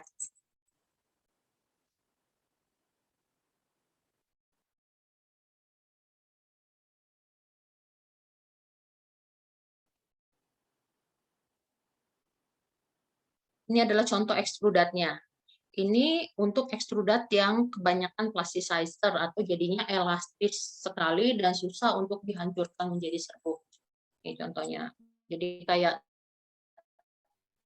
tali apa ya dia susah gitu untuk dipatahkan aja susah, apalagi nanti kalau misalnya masuk ke mesin milling yang ada, kalau digerus udah pasti nggak bisa, dia harus dicacah ini kalau yang seperti ini. Tapi nanti proses selanjutnya menjadi susah kalau misalnya ada kita hasilkan ekstrudat yang terlalu elastis seperti ini. Pakai tangan aja dipatahinnya susah ya. Nah, ini ekstrudat yang bagus kayak seperti ini. Nih, enak dipakai pakai tangan aja gampang gitu ya. Digerus aja juga bisa, pakai lumpang juga bisa. Apalagi kalau pakai apa namanya mesin gitu ya, ada mesin millingnya, mesin penghancurnya. Nanti dari sini diserbuk lagi. Jadi yang tiga material itu sudah tercampur, di melting, keluar, terus kemudian setelah dingin menjadi padat seperti ini, mudah untuk dihancurkan, jadi serbuk lagi. Udah jadi serbuk, dia udah jadi bentuk yang mudah larut. Mudah larut, dia bisa ditambahin sama eksipien yang lain, kita keempat jadi tablet. Oke. Ini hasil analisa dari ekstrudat yang tadi, yang sudah coba di melting lewat mesin HME. Untuk kadarnya tadi kan ada 5 trial ya, macam-macam konsentrasi dari si plasticizer. Ini sebenarnya kadarnya masih memenuhi syarat lah, persyaratannya 90-110. Ini kadarnya sekitar 98 sampai 100. Kita juga ngecek kelarutan dari si ekstrudat. Tadi kan si si API-nya itu sukar larut ya. Nah, ini kelihatan nih API-nya. Kelarutannya di dalam air itu 0,087 miligram per mililiter. Gitu ya. Per mililiter dia cuma larut segini. Nah, ketika dia sudah dirubah menjadi bentuk lain yang tadinya jadi dari kristalin jadi amorf, kelarutannya jadi naik. Gitu ya. Jadi 1,031 miligram per mililiter. Jadi setiap mililiter larutnya segini. Gitu ya. Nah, ini untuk disolusinya. Tadi kan di slide sebelumnya saya kasih gambaran si inovator. Inovator kan profil disolusinya tinggi ya, 15 menit dia udah lebih dari 85. Kemudian kalau API aja tadi kan tidak ada profil disolusinya, sampai 15 menit dia masih di bawah 5% bahkan. Nah, ini ketika sudah ditambahkan, sudah diubah menjadi bentuk amorf, itu dia menjadi tinggi. 5 menit aja juga udah sekitar berapa ini, 80-an ya. Gitu. Jadi memang larutnya jadi lebih tinggi. Tinggal nanti kita mainkan untuk formulasi di fase luarnya aja. Tadi kan kalau si originator kan sebenarnya 5 menit dia belum sampai 85. Nanti kita tahan sedikit di sini supaya agak ketahan di sini, naik di sini gitu ya. Nanti itu formulasi di fase luar aja. Nah, tadi kan saya juga tunjukkan DSC dari si API sebelum dia di HME, sebelum dia di melting. Kan tadi peak-nya tuh ada di sini ya. Nah, peak tajam ada di sini yang menunjukkan bahwa dia bentuk kristalin. Ketika sudah di melting, dicampur dengan polimer dan plasticizer, dia bentuknya jadi landai. Ini jadi landai. Ini menunjukkan bahwa dia bentuknya sudah berubah dari kristal menjadi amorf, gitu ya. Oke, ini sedikit saya bahas tentang era disrupsi 4.0. Saya sih sebenarnya tidak terlalu familiar dengan istilah ini. Saya berusaha untuk mencari informasi sedikit aja nih, mudah-mudahan nggak salah ya. Era disrupsi 4.0 adalah era revolusi industri keempat yang ditandai dengan terobosan teknologi di sejumlah bidang seperti Internet of Things. Segala sesuatunya itu bisa kita akses lewat internet gitu ya. Dalam era disrupsi ini terjadi inovasi dan perubahan secara masif, meliputi keseluruhan aspek produksi dan industri dengan adanya teknologi digital dan penggunaan internet yang semakin masif. Jadi sekarang kan internet juga udah 4G ya. Nanti katanya ada perkembangan terbaru bakalan jadi 5G biar lebih cepat lagi gitu ya. Dampak positif dari era disrupsi 4.0 pada industri farmasi khususnya formulasi ini yang coba saya pikirkan itu semakin mudah kita untuk mengakses segala informasi yang berkembang di dunia farmasi gitu ya. Internet yang makin cepat, kita bisa browsing lebih banyak, informasi yang kita kumpulkan bisa lebih banyak gitu ya. Literatur untuk mencari informasi-informasi terkait zat aktif atau molekul baru itu dapat lebih mudah dan lebih cepat ditemukan melalui browsing internet. Kita bisa pakai literatur yang berbayar maupun literatur yang gratis gitu ya. Proses transfer teknologi juga menjadi lebih mudah. Bisa dilakukan lewat media online. Jadi bahkan yang berkembang belakangan ini, apalagi semenjak era pandemi, kalau kita beli mesin aja, dulu kan kalau beli mesin tuh mesti trial, misalnya beli mesin ke Jerman, kita pergi ke Jerman ke trial mesinnya, gitu ya. Kalau sekarang ya karena internet juga makin cepat, kita bisa lewat media online aja. Teknisi di Jerman sana nyobain mesin yang akan kita beli, kita nonton dari sini. Kalau ada pertanyaan kita tanyakan ke sana, misalnya kita bilang coba saya mau lihat bagian mesin yang ini, atau coba fungsi mesin yang ini sudah sesuai belum dengan yang kita inginkan. Mereka tunjukkan di sana, kita lihat dari kantor itu bisa gitu ya. Jadi proses untuk transfer teknologi ataupun berbagi informasi seperti kita sekarang ini ya, knowledge sharing kita kan bisa kita lakukan lewat Zoom meeting gitu ya, nggak mesti tatap muka. Itu ya kalau kecepatan internet kita tidak stabil ya memang agak susah gitu. Tapi kalau udah dengan era disrupsi 4.0 ini ya internet juga makin cepat, transfer teknologi ataupun knowledge sharing lebih mudah untuk dilakukan gitu ya. Yang ketiga, persaingan antara industri farmasi itu semakin terasa. Setiap industri itu berusaha untuk menjadi yang pertama mengembangkan produk obat sebagai mitu pertama ataupun generik pertama atau obat kopi pertama. Kita berusaha cari tuh, biasanya kalau di tempat kami itu marketing tuh cari informasi obat apa sih yang baru keluar di dunia ini gitu. Dia baru keluar terus kira-kira dia ada paten apa enggak, kira-kira dia pegang patennya sampai tahun berapa, kira-kira kita start untuk pengembangan produk tersebut tuh per kapan gitu ya. Itu tuh dengan adanya era yang digital sekarang tuh lebih mudah untuk mengakses informasi yang seperti itu. Hal ini menjadi tantangan untuk formulator untuk terus berinovasi gitu ya. Karena perkembangannya juga makin cepat, kita juga mesti keep up gitu dengan perkembangan yang berlangsung cepat ini. Terus tiap industri itu termotivasi untuk mematenkan hasil inovasinya. Jadi karena akses itu makin mudah, kita juga nggak mau kan kita capek-capek untuk mengembangkan sesuatu, kemudian kita udah jadi ditiru sama orang, gitu ya. Maunya kita bikin jadi milik kita dulu gitu ya. Jadi perkembangan yang sekarang di industri farmasi, kita berusaha sekecil apapun inovasi yang kita lakukan itu kita patenkan gitu. Kebanyakan memang inovator itu memiliki hak paten. Begitu dia lepas hak patennya, kita tiru produknya. Kemudian kita pasti ada perbedaan sedikit lah dari si inovator. Itu kita patenkan. Misalnya perbedaan yang sedikit itu perbedaannya apa? Itu kita patenkan. Itu juga menjadi untuk menjaga kekayaan intelektual kita lah ya, supaya ada apresiasinya juga gitu bahwa kita inovator nih gitu, kita inventor nih gitu ya. Dampak negatif era disrupsi 4.0 pada industri farmasi, khususnya formulasi, itu diperlukan sumber daya manusia yang melek teknologi. Artinya ya mesti bisa, udah pasti mesti bisa pakai komputer, mesti bisa cari informasi lewat online gitu ya, mesti familiar dengan berbagai macam aplikasi gitu ya. Terus mesti cepat belajar dan beradaptasi gitu. Terus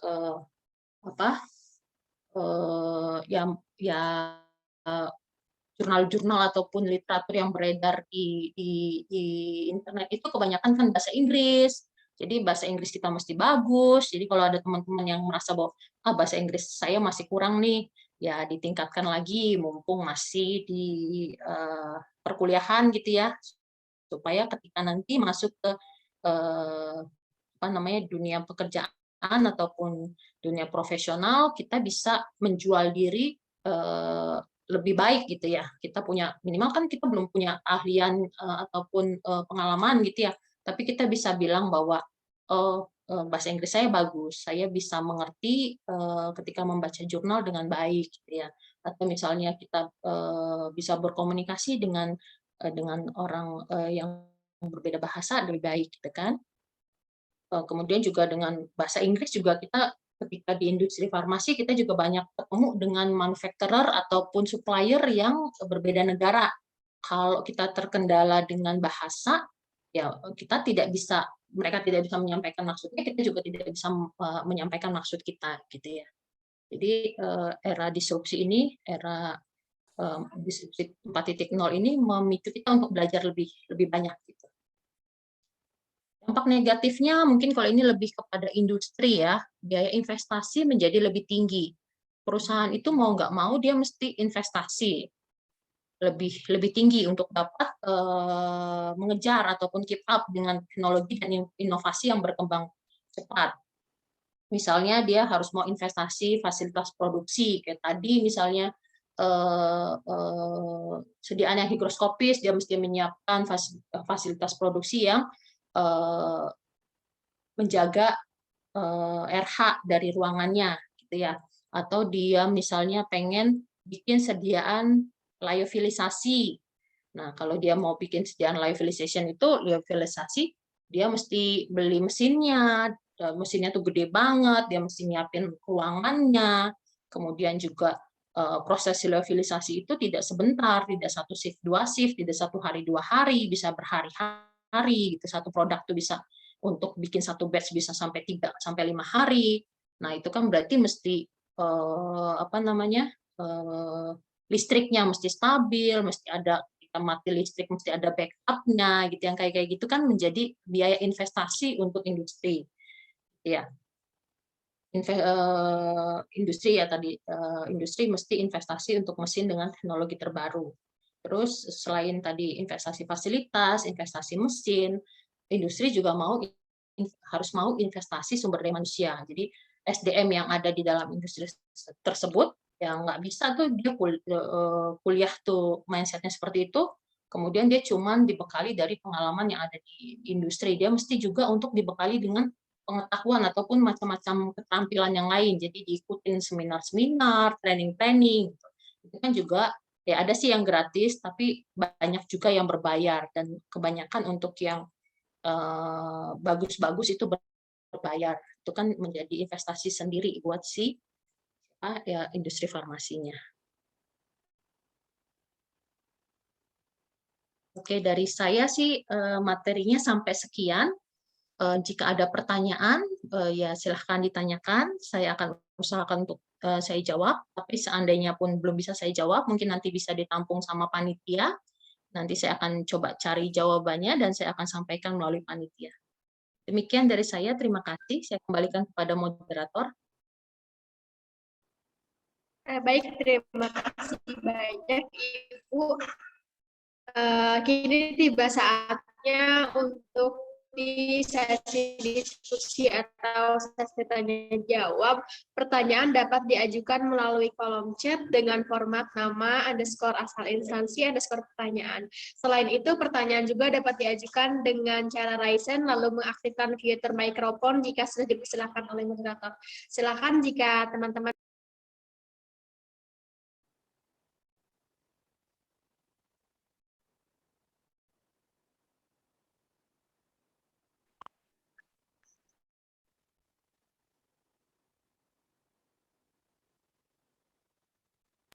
baik, Ibu, sambil menunggu, saya izin bertanya, Bu.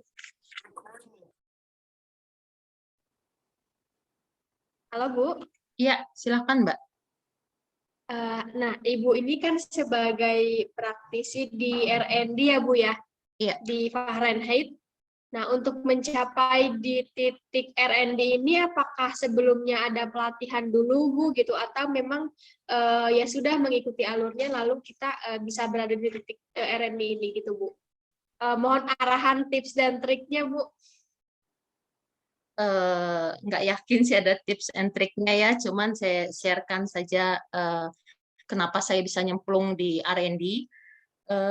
Jadi awalnya saya pertama kali join itu di Betadine, di Mahakam Beta Pharma, itu awalnya sebagai business development, jadi lebih kepada mencari produk-produk apa yang lagi happening gitu di pasaran untuk dikembangkan oleh si Mahakam Beta Pharma ini gitu.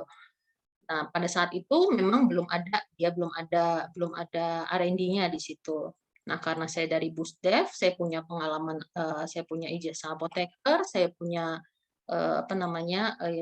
pengetahuan dasar tentang formulasi dan R&D, ya mereka mulai buka R&D gitu. Waktu itu sih hanya 2 orang, hanya saya dan teman saya. Dari situ mulai berkembangnya, Mbak, sebenarnya. Kemudian saya mulai menjadi formulator, pindah ke tempat lain juga masuknya sebagai di R&D formulasi. Lama-lama kan kemampuan kita jadi terasah ya. Kita menangani produk, menangani proyek yang lebih banyak, makin lama makin susah, makin lama makin berkembang gitu. Sebenarnya dari situ. Tapi kalau untuk teman-teman yang memang tertarik di R&D, ya sebenarnya lebih kepada harus yang tangguh ya menurut saya ya. Karena kalau ibaratnya gini, kalau kita masuk industri itu sebenarnya ada banyak pilihan. Kita bisa ke quality, kita bisa ke bagian manufacturing ataupun produksi, atau kita bisa ke bagian pengembangan atau R&D. Nah, kalau untuk produksi, bayangan saya sih kayak kalau produksi kan dia melakukan proses yang sama ya, yang memang sudah ada guidance-nya, sudah ada best record-nya, dia ngikutin proses gitu ya. Kalau di quality misalnya QC gitu ya, dia memeriksa dengan menggunakan metode yang sudah dikembangkan oleh analytical development yang ada di R&D. Nah, untuk masuk R&D itu mesti punya apa ya, jiwa pengen tahu gitu, harus pengen belajar gitu, karena kita seperti menciptakan sesuatu dari yang nggak ada jadi ada, walaupun memang ada tiruannya gitu ya, kita niruin produk orang memang gitu. Memang dari yang nggak ada jadi ada gitu. Terus mesti nggak ada guidance-nya juga, nggak ada misalnya oh ini mesti campur ini dulu gitu kan, itu kita mesti belajar sendiri. Nah, untuk itu kan mesti ada kemauan dan kemampuan untuk belajar ya Mbak. Lebih ke situ sih menurut saya, Mbak Daya. Baik Bu, berarti intinya di mana ada niat, jadi kita harus punya keinginan terlebih dahulu ya Bu ya untuk belajar. Terus juga jadi R&D itu kita harus cermat dan pandai. ATM ya Bu ya, amati, tiru, modifikasi. Iya, betul. Baik, dari teman-teman mungkin ada yang mau ditanyakan terkait webinar kefarmasian perkembangan reformulasi sediaan solida.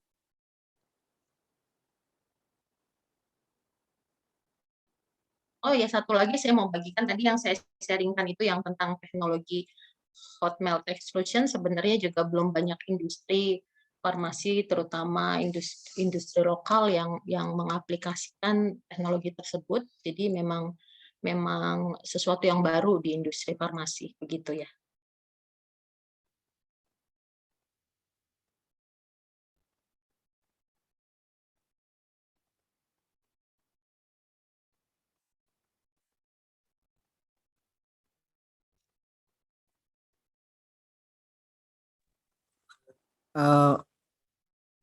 Sebelumnya saya izin bertanya, Bu. Ya, silakan. Fungsi dari sediaan hard capsule yang dilapisi soft capsule untuk apa ya, Bu? Hard capsule yang dilapisi soft capsule. Itu jadi banyak memang yang dikondisikan bisa jadi begini. Hard capsule diisi sama soft capsule ya tadi ya pertanyaannya ya? Iya, Ibu. Kapsul yang isinya cairan gitu ya. Kenapa sih dibikin hard capsule kok diisinya cairan gitu ya? Benar nggak, Mas? Iya, Bu. Oke. Untuk pertama, untuk yang sediaan liquid dalam soft capsule itu biasanya diperlukan fasilitas produksi yang lebih. Jadi dia ada relatif humidity yang rendah gitu. Jadi fasilitas produksinya rendah. Enggak semua industri punya fasilitas untuk bikin soft capsule. Itu harus gedung sendiri lah gitu ya. Tapi kalau untuk hard capsule itu paling kita hanya nyediain mesinnya aja. Di hard capsule yang diisi sama cairan itu kita cuma sediain mesin dari mesin filling dari si hard capsule yang isi cairan itu aja gitu ya. Sementara untuk fasilitasnya ataupun CPOB yang dipakai itu kita bisa pakai CPOB-nya si hard capsule. Jadi nggak perlu untuk fasilitas khusus. Itu satu. Jadi kenapa sih nggak dibikin hard capsule isinya si powder aja gitu? Ya karena memang si aktif ini larutnya di dalam minyak. Larutnya di dalam liquid gitu ya, mostly minyak sih, nggak mungkin air, karena kalau air pasti dia nggak kompatibel sama gelatinnya. Nah itu larutnya di minyak, jadi mesti bentuk sediaannya soft capsule sebenarnya, tapi karena terkendala dengan fasilitas produksi dan juga CPOB yang khusus, itu dipilihlah alternatif yang lain, diisikanlah si liquid itu ke dalam hard capsule. Jadi investasinya tuh hanya mesin aja gitu, mesin filling dari hard capsule yang isi liquid itu.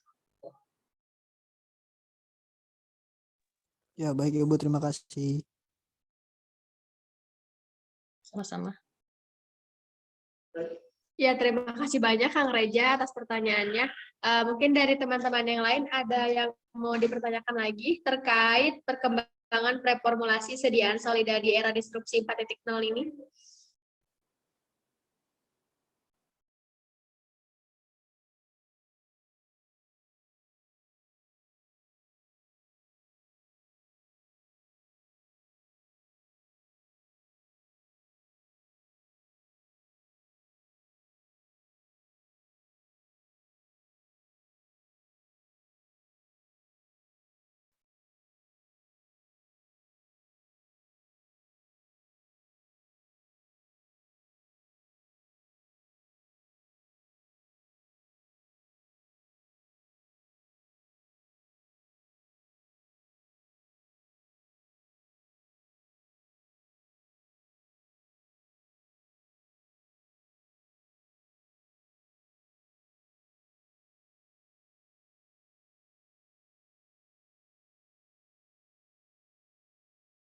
Teman-teman peserta webinar, apakah ada yang mau bertanya lagi?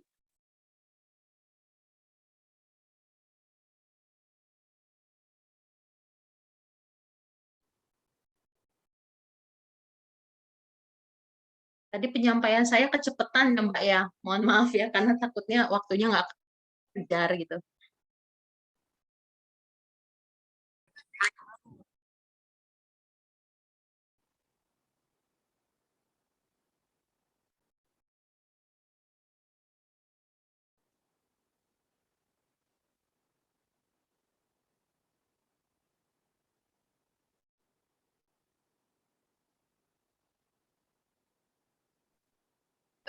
Ini ada yang bertanya Bu di kolom chat atas nama Gofaro Nurul Azahra.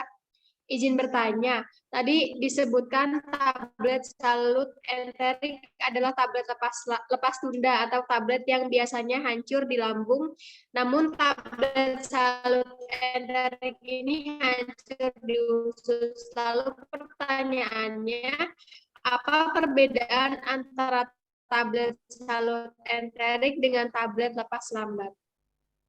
Oke. Jadi tadi tablet kan ada yang tablet lepas tunda, ada yang tablet lepas lambat. Tablet Salut enterik itu masuk ke kategori lepas tunda. Kenapa dikatakan lepas tunda? Karena kan umumnya tablet itu lepas di lambung. Kena cairan lambung, dia hancur, dia melarut, kemudian terabsorpsi. Nah, ini ditunda pelepasannya. Pertama kan obat itu pasti ketemu lambung dulu, baru ketemu usus gitu ya. Ini ditunda pelepasannya, dia nggak lepas di lambung. Disalut supaya ketika dia di lambung, kena asam lambung, nggak pecah tabletnya. Tapi ketika dia masuk ke usus, baru dia lepas. Itu namanya ditunda. Tuh. Jadi dia ditunda pelepasannya jangan di lambung, tapi di usus. Bedanya apa dengan tablet lepas lambat? Tablet lepas lambat itu adalah tablet yang dibuat untuk mengkondisikan tablet itu lepasnya pelan-pelan. Ya. Misalnya tablet umumnya minum 3 kali sehari. Nah, untuk meningkatkan kepatuhan pasien kan kadang-kadang kan kita lupa tuh kalau minum 3 kali sehari, harusnya kan tiap 8 jam kita minum obat. Tapi suka kadang-kadang seingatnya aja gitu. Nah, untuk meningkatkan kepatuhan pasien, kita bikin tablet yang minumnya sekali sehari aja. Tapi pelepasannya tetap konstan selama 24 jam itu. Kadar obat di dalam darah itu kita usahakan untuk tetap konstan. Nah, untuk cara seperti itu kita pakai tablet yang lepas lambat. Jadi lepasnya pelan-pelan, gitu ya. Itu ada dibikin matriksnya sendiri. Biasanya sih pakai yang paling sederhana itu pakai Metocell. Ya, dibikin dia lepasnya tuh pelan-pelan. Misalnya 500 mg, sementara yang kadar obat dalam darah itu misalnya perlunya 50 mg, ya dia pelan-pelan lepasnya. Tuh.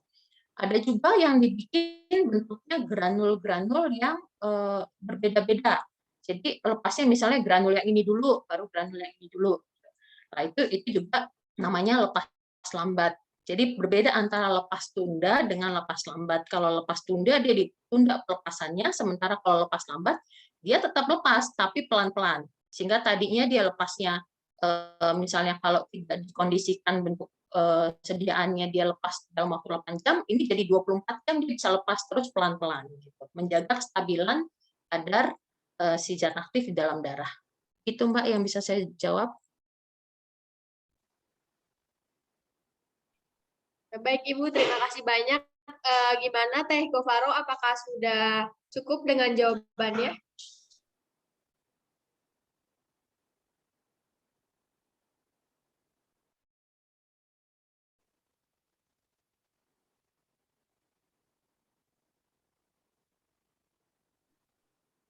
Baik. Ibu, ini ada pertanyaan selanjutnya dari Tia Laila Sari, UBP Karawang. Izin bertanya, Bu, tadi sempat dijelaskan bahwa preformulasi adalah tahapan awal proses pembuatan sedian solida. Sebelum membuat preformulasi, tahapan-tahapan apa saja yang harus dipersiapkan? Oke. Reformulasi tadi kan kita mengumpulkan segala macam informasi tentang si zat aktif tersebut, gitu ya. Jadi secara umum sih sebenarnya proses yang terjadi di industri farmasi itu ketika kita menerima usulan produk baru, gitu ya. Biasanya itu datang dari business development ataupun marketing. Dia minta untuk dikembangkan obat A dengan zat aktif A, gitu ya. Nanti tahapannya adalah kita berusaha untuk mengumpulkan informasi tentang si produk A ini. Siapa sih inovatornya? Sudah beredar di Indonesia kah? Gitu. Itu kita bisa ngecek nanti dicek produk di websitenya BPOM, dicek produk BPOM, gitu ya. Apakah inovator sudah ada di Indonesia? Kalau memang belum ada di Indonesia, kita coba cari di dunia. Ya, itu bisa ngecek di Orange Book apakah si inovator si zat A ini sudah ada di dunia, gitu ya. Itu persiapan-persiapan yang kita lakukan sebelum kita preformulasi. Nah, itu nanti misalnya udah diketahui si inovator nih dari udah beredar di Indonesia, bentuknya ini kita beli dulu tuh si inovator itu, gitu. Kemudian baru kita cari-cari tentang informasi si zat aktif ini seperti apa, si inovator ini seperti apa. Gitu sih yang bisa saya jawab.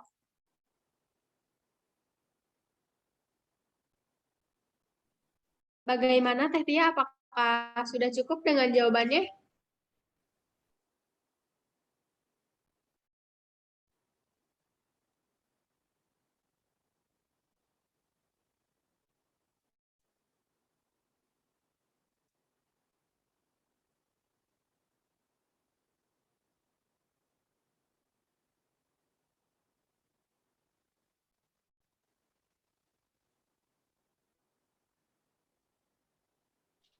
Mungkin langsung saja ya Bu ke pertanyaan selanjutnya dari Ratna. Izin bertanya Bu, tak agak tapi karena Ibu dari industri farmasi mungkin mengetahui hal ini. Apakah ada pertumbuhan yang signifikan dalam industri farmasi pada masa pandemi atau tetap terjadi pengurangan tenaga kerja dalam industri farmasi saat pandemi? Karena sebagian besar industri terdampak. Apakah industri farmasi juga mengalami dampak pandemi ini? Ini pertanyaan yang unik dan cukup menarik sebenarnya ya. Kalau yang saya ketahui sih sebenarnya lebih kepada tempat saya bekerja ya Mbak ya. Mungkin saya nggak tahu juga kalau secara umum apakah industri farmasi yang lain terdampak juga atau enggak. Tapi kalau di tempat saya kerja sih selama masa pandemi mulai dari awal 2020 sampai dengan sekarang ya bisa dibilang tidak ada perubahan sih. Bahkan kita nggak pernah yang namanya work from home, nggak pernah, kita masuk terus, nggak pernah sama sekali nggak pernah lah WFH gitu ya. Bukan artinya kemudian kita bilang bahwa ketika pandemi peningkatan penjualan kita menjadi tinggi, enggak juga, tetapi mungkin karena tempat saya bekerja menyediakan obat-obatan yang punya range farmakologi yang lebar gitu ya, ada macam-macam gitu. Ketika masa pandemi orang membutuhkan pengencer dahak, asetilsistein ada, itu kita produksi banyak. Jadi bukan ketika pandemi kita baru mengembangkan, tapi memang kebetulan obat-obat yang diperlukan pada masa pandemi itu kita memang punya gitu ya. sudah punya lah ininya obatnya gitu. Atau misalnya suplemen, orang banyak cari tentang vitamin C, kita memang ada gitu ya. Atau diperlukan yang bentuk injeksi, kita juga memang sudah ada. Jadi ketika masa pandemi memang kalau di tempat kami itu bisa dibilang hampir tidak ada pengaruhnya lah gitu. Yang bisa saya jawab. Kalau di industri farmasi lain mungkin saya kurang tahu ya.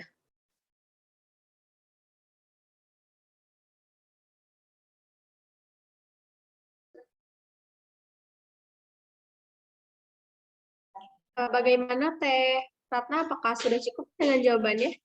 Cukup jelas, Bu. Terima kasih banyak. Semoga tetap maju ya, Bu, Fahrenheit.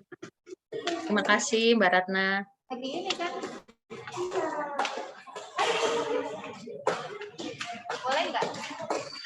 Mau ikut?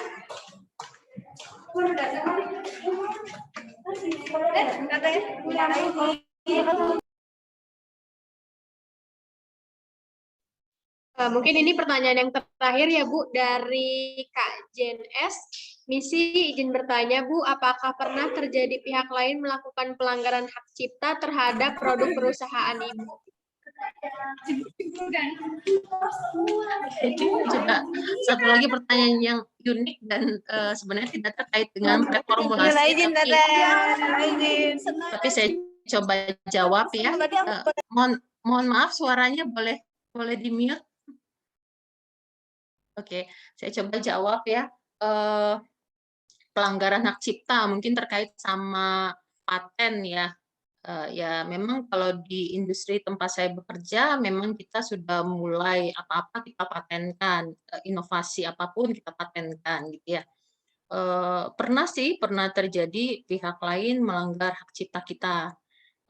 Ya kita sue, kita tuntut, kita jalan ke pengadilan gitu.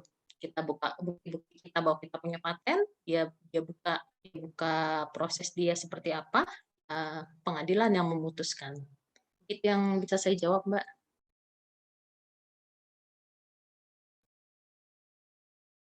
Bagaimana Kak Jen atas jawabannya? Apakah sudah cukup?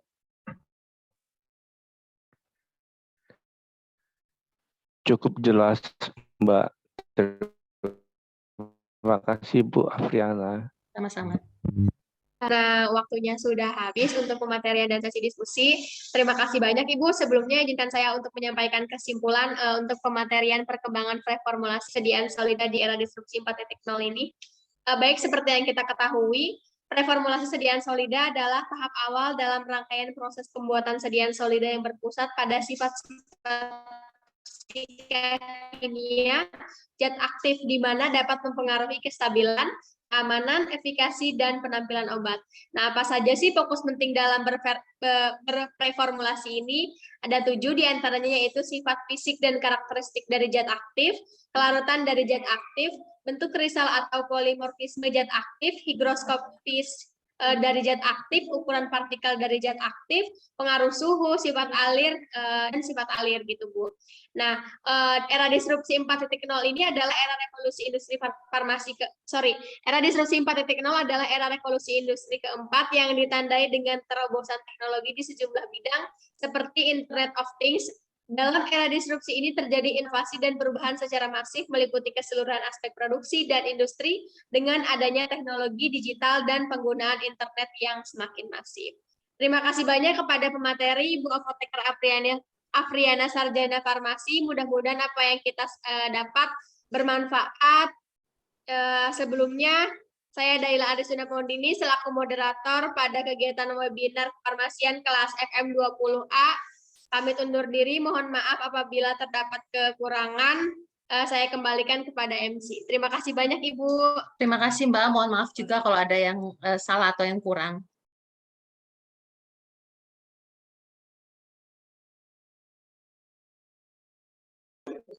Baik, terima kasih kepada Kak Daila selaku moderator dan Ibu Afriana yang telah membagi ilmunya kepada kita semua. Semoga ilmu yang telah dipaparkan kepada kita bermanfaat. Sebelum acara penutup, akan ada sesi door prize dengan kategori penanya terbaik sebanyak 2 orang. Langsung saja kita umumkan. Yang pertama, selamat kepada Kak Reza Akbar Fadila, dan yang kedua, selamat kepada Kak Ratna. Untuk pengambilan door prize, harap menghubungi kakak panitia yang tertera pada pamflet.